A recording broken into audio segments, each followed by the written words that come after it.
for North Melbourne. Lynch! Brilliant! It's in the square. High players, Lynch. He thumps it long inside 50. Over the top, Lynch.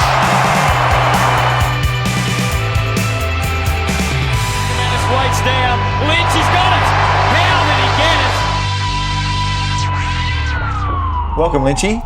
Thanks, Michael. Good to be here.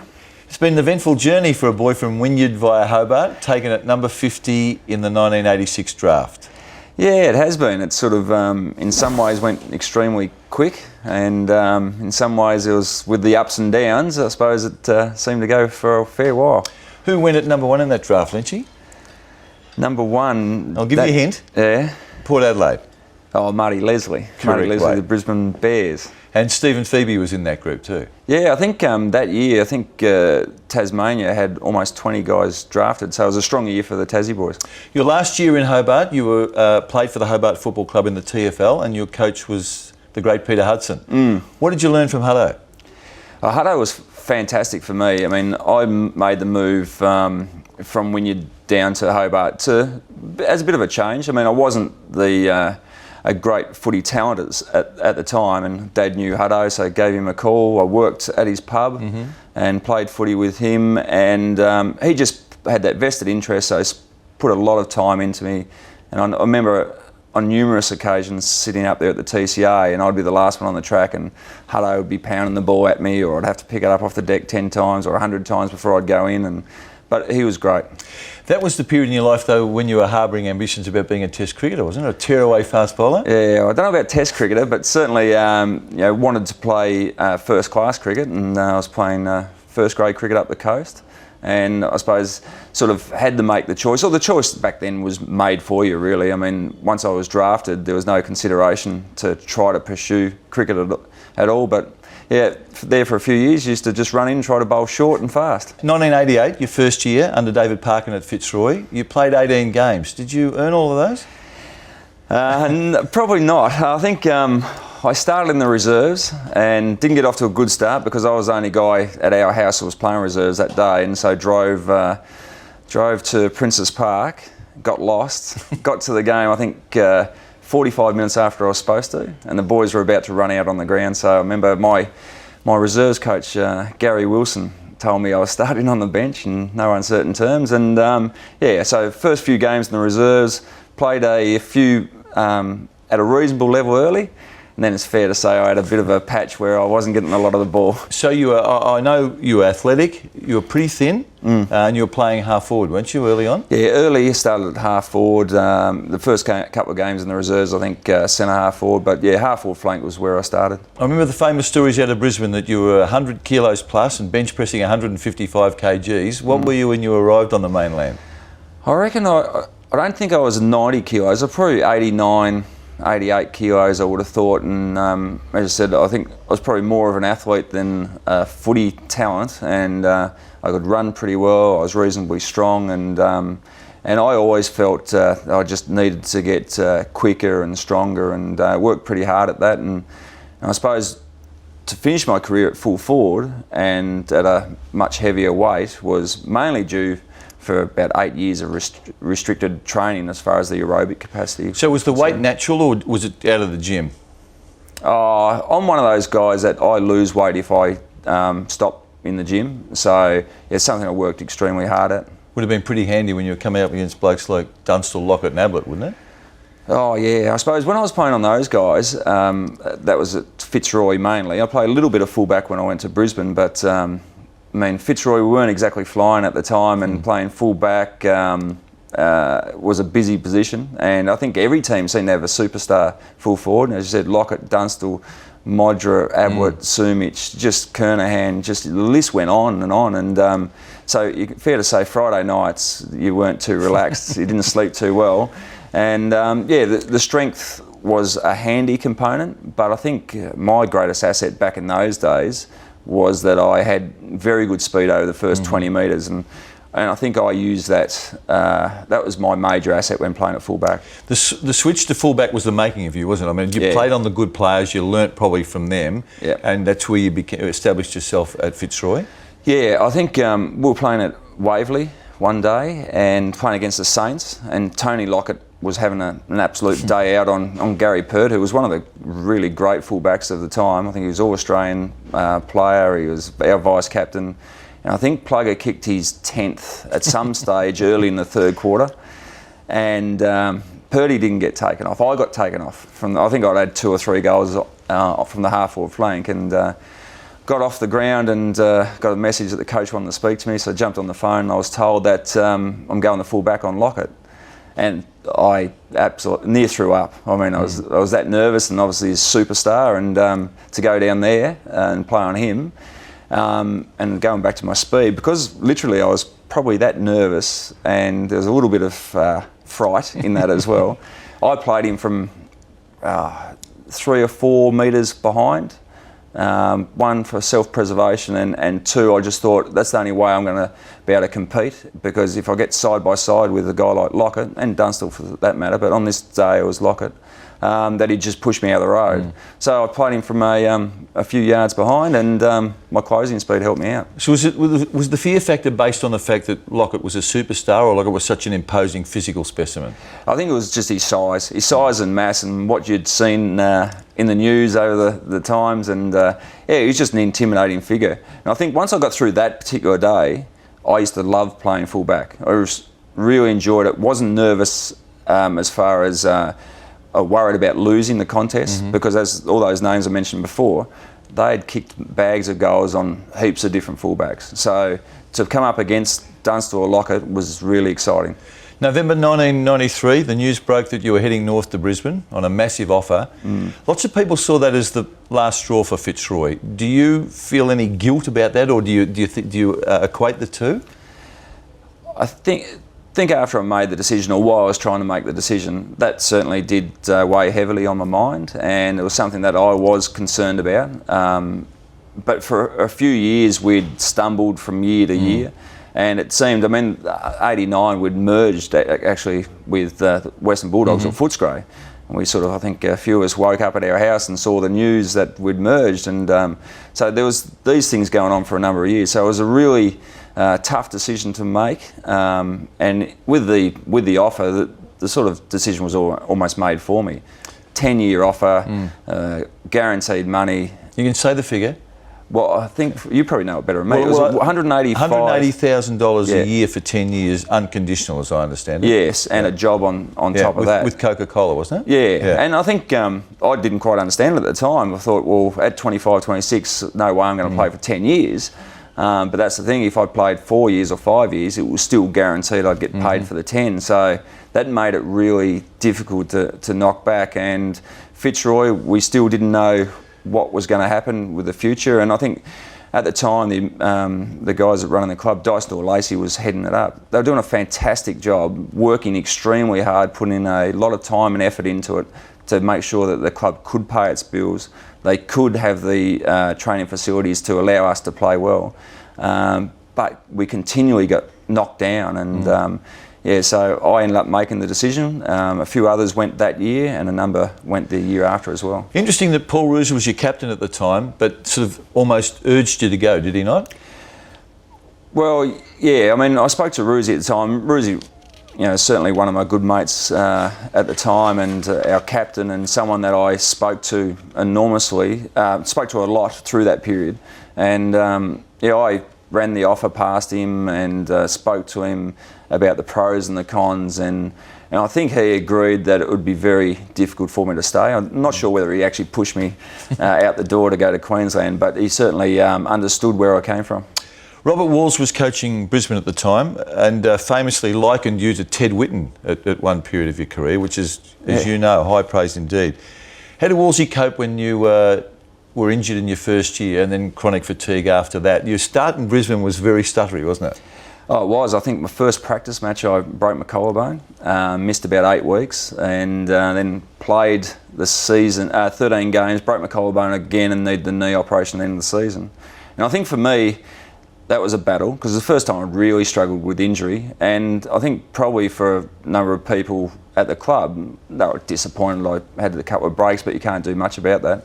But then to have the to go away for a weekend with the guys. We went to Cairns, and I came back, and I was a little dusty from probably having a few too many on the weekend. But by the Wednesday, I couldn't lift myself out of bed, and I mean, that was literally, I was a fit, healthy 26-year-old and couldn't get out of bed, and bad pains in the stomach, bad headache. I was passing blood, and then from that time on, struggling to get the training at different times. I certainly didn't understand what was going on. I went from, I think the initial thoughts were, I've got some sort of viral infection, stay in bed for 2 or 3 weeks, you should be right. Now, that 2 or 3 weeks turned into 2 or 3 months, and I think for me, and certainly I understand for Wolsey and the coaching staff and some players, they couldn't understand or couldn't appreciate what was going on. And I'd imagine that, you know, Wolsey was trying to get his team to a stage where they could compete in the finals, and his so-called big recruit was sleeping 18 hours a day. Did you know anything about chronic fatigue at that point? No, I'd never heard of it before at all. I did hear the phrase used, post-viral syndrome. Yep. That's how it was also described to me. And but there was no protocol of medication that was accepted that was going to make me right, or there was no plaster to put on an arm or a brace to put on a knee. And it wasn't just taking me out of football, it was taking me out of everything. And I think to move to Queensland to try to mix in with a new group of players, a new group of friends, that became very difficult, because for 24 hours a day, I was just pulled out of that. What about the psychological impact? Did you have time? I mean, it must have depressed you. You're in a relatively new environment, knowing you're costing a lot of money, big expectations, and you weren't able to deliver. Yeah, the psychological component was a factor. I mean, I was told at different times when they were saying it's just in your head, you're just depressed. My reply to that, and I said, bloody oath, I was depressed. I was depressed because I was stuck in bed and can't get out of bed and can't do what I love, can't mix with the people I want to mix with. That's why I was depressed. That wasn't why I was stuck in bed. So with that, it became very hard to actually get better. Weren't you on dozens and dozens of pills a day? Yeah, the vitamin supplements. I was just, I think I was rattling by the time I walked around, but I was sort of, the theory in the end was I needed to give my body everything it needed to fix itself. After the break, Lynch reflects on the word cheat being used after he was charged with using a banned substance, and he names the best full forward he played on.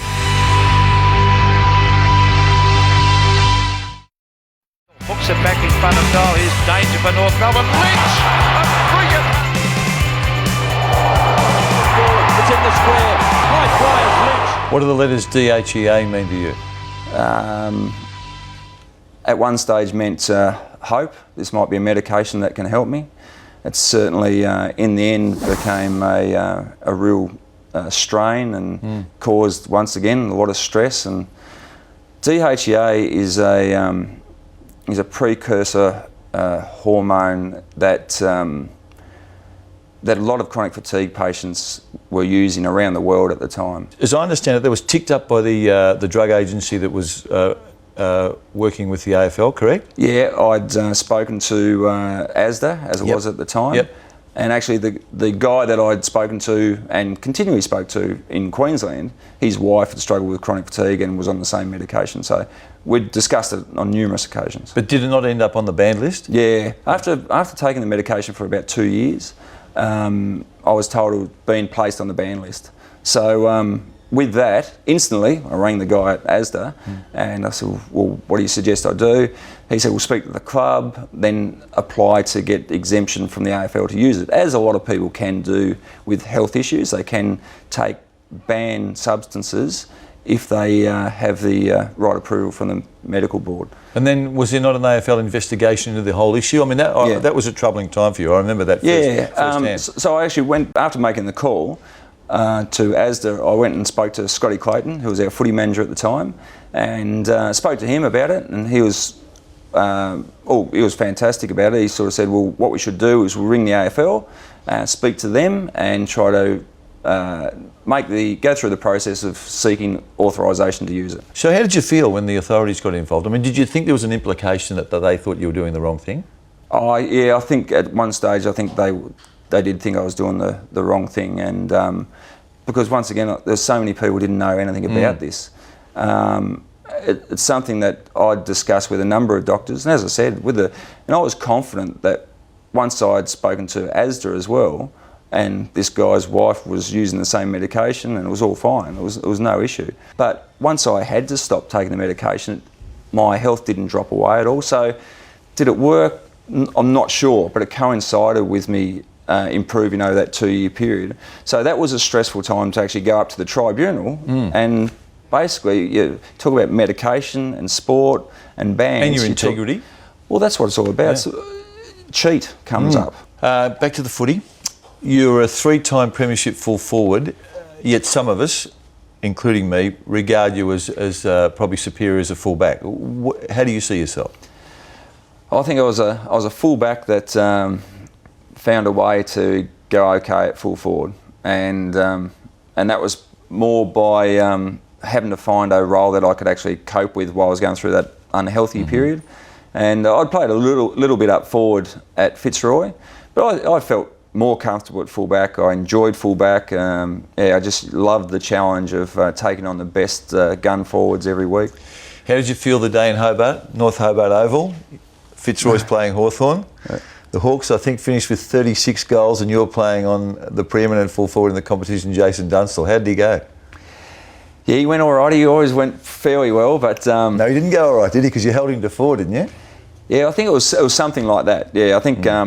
4 of 36. Yeah, I think everyone kicked 6 that day, so I suppose 4 was pretty good. But I think he had 1 in the first minute, so he thought, oh, this is going to be a long day. And it was a tough day at the office. But yeah, playing on Jace was always one of those great challenges, and a super player. And that was probably a game where I got goals kicked on me, but I felt I played all right. Who was the best of the gun full forwards? Not the scariest, because I think there's only one answer there. Who was the best? I think I find it hard to split Dunstall and Lockett. I mean, both guys were very quick off the mark.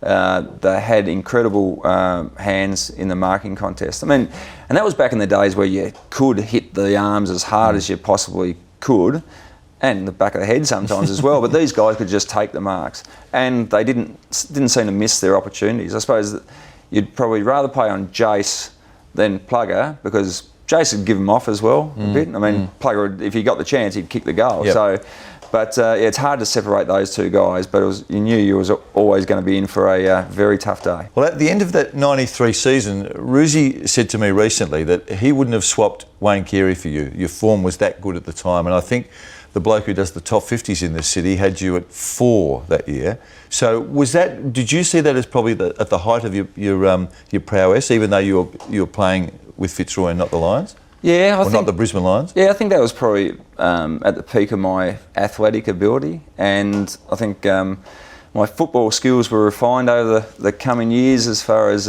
playing full forward, and but as far as playing mainly down back with a few bits and pieces up forward, I think 92, 93 were my best athletic years. Let's talk about the golden era in Brisbane, 2001, 2004. Yeah. Only 2 goals in the premiership year of 2001 against the Bombers, but it was 2 goals for you occupied Dustin Fletcher for the day and created this enormous amount of spillage.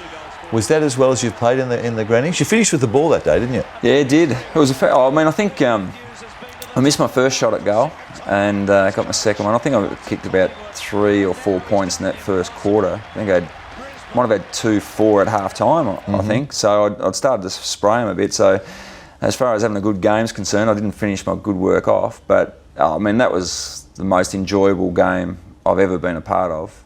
One, because I went okay without having a great game.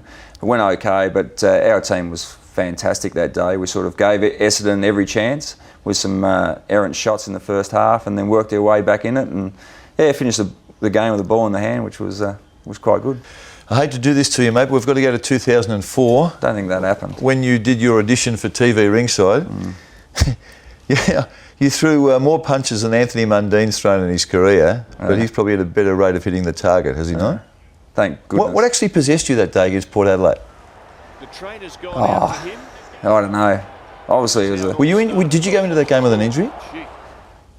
Actually, probably going into the game, I'd torn a quad or hamstring round 22. So missed the first final or two, came back the week before, and I think played against Geelong. And then that game, I actually remember thinking, I've gone into this game thinking this is the best I've felt for a long time, because I'd carried a couple of back issues into the previous grand finals. And going into the game thinking, what a way to finish, 4 in a row would be good. And then I suppose to tear my quad in the first 5 minutes of the game was frustrating, and some silly fool in the back of my head sort of went out swinging. So undoubtedly the most regrettable time in my career. And it was out of character for you, wasn't it? I mean, you weren't a fighter on the football field. No, not really. And well, obviously by the look of those punches, you weren't a fighter anywhere. That's a fair point. So lucky I had no idea what I was doing. But that still irks at me now. I mean, I might be just sitting somewhere quietly and it'll just pop up again. And no, I'm very regretful of that incident, and certainly really disappointed in myself, because it impacted on so many people who don't like to see that sort of stuff. People close to me don't like to see it. My opponent on the day, I mean, he didn't need those sort of distractions on a grand final day, and very, very regrettable. Do you remember what sparked it? Was there one thing? Were you just grumpy, or was there one incident that actually set you off? In the grand final? Yep. Oh, it was the tear of my quad. Yeah, but I mean, Darryl Wagland didn't tear it. No, I think he did. No, I suppose, and walking back to the goal square and the constant niggle that you get from a defender, at the time, that wasn't the time that I needed the niggle, I suppose. And yeah, just as I said, something just snapped, and it was a subconscious thing, and very regrettable. Tell us about the influence of Lee Matthews. Lee Matthews is an amazing man in that what he did with the football club when he came to Brisbane. At the time, we'd finished last on the ladder. There was a fair bit of factional infighting at the club. He came and united the group, and Lee Matthews has this, as you'd know, you work with him every week, he can make the very complicated sound so simple, and I think that's his greatest asset. So he could explain to us a very basic game plan, explain it very clearly, but got everyone in the room, everyone in the club to embrace it and follow his lead. And I think that's why we were such a great team. He got everyone to buy into his philosophy. Right or wrong, he had everyone going into the right direction. That's why we were such a good team, because we were predictable to each other. Have you forgiven him for 2002? You kicked 70-odd goals, including 16 in the finals, a premiership year, created another 50 with the spillage that you caused, and you finished 17th in the best and fairest. Actually, I know this for a fact. You're smiling at this. You didn't like that. You were offended by that, weren't you? At the time, I was disappointed. Actually, I've never spoke to him about it. Might have to when we have our catch-ups, talk to him about it. At the time, I mean, we had a super side, a very good side. I thought maybe 17th was a little low down, but that means I was only just on the ground. But at the time, I was disappointed. Lynch, it's been a great journey. We've loved watching you play, and now in the role that you're in now, good luck for the future. Thanks, Mike. Thank you. He thumps it long inside 50, over the top, Lynch! There, Ackermanis waits down. Lynch, he's got it! How did he get it? This has been a Fox Sports production.